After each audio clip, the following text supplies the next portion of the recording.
אתם נמצאים בלב ליבו של אחד משני מגדלי הקירור ההיסטוריים של בית הזיקוק והסמל של מפרץ חיפה. מגדלים עצומים אלו ובית הזיקוק כולו הוקמו על ידי מהנדסי האימפריה הבריטית, שהכריזה על מפרץ חיפה כמרכז התעשייתי שלה.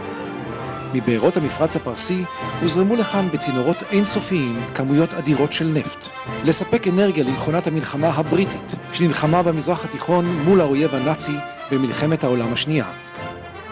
כמתקן אסטרטגי חשוב לא נחסכו מבית הזיקוק ההפצצות של מטוסי הקרב האיטלקיים, בני בריתם של הגרמנים. עם קום המדינה התגשם כאן חזונו של הרצל, להפוך את חיפה למרכז תעשייתי ולעיר נמל משגשגת, המספקים עבודה ומושכים תושבים לרוב. צורתם הייחודית של מגדלי הקירור הזכירה לרבים את צנצנות מעדני הלבן של ראשית המדינה, ומכאן שמם הלבניות. מרגע שהנפט שיצא מכאן נצבע בצבעי כחול לבן, הלבניות הפכו לסמלה של התעשייה הישראלית שנולדה כאן. בסמוך קמו מפעלים חדשים אשר השתמשו בתוצרי הנפט להפקת שלל מוצרים. בהדרגה הזניק המתחם התעשייתי את תעשיות הצפון וכלל התעשייה הישראלית. מדהים לחשוב כי דווקא הלבניות, בהן התרחש תהליך ידידותי לסביבה, זכו לתדמית הפוכה מהמציאות. רבים מתושבי חיפה האמינו שמדובר בעשן מזהם.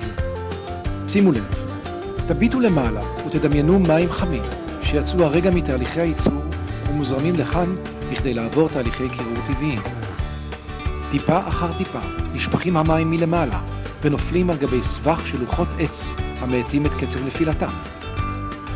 בדרכם פוגשים המים בזרם אוויר קר המגיע מהפתחים שלמטה. ברגע המפגש המים מתקררים ופולטים באופן טבעי אדי מים חמים ונקיים. את המים הקרירים אוספים למטה בבריכה ומשיבים חזרה לקירור תהליכי ייצור הנפט.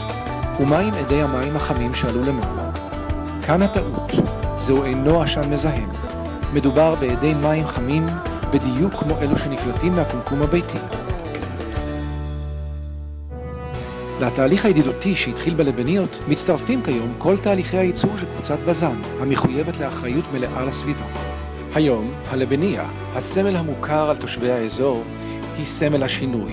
שילוב מוצלח בין תעשייה מתקדמת לעולם ירוק. זו הסיבה שבחרנו להקים כאן, בלב הלבניה, את מרכז המבקרים שלנו.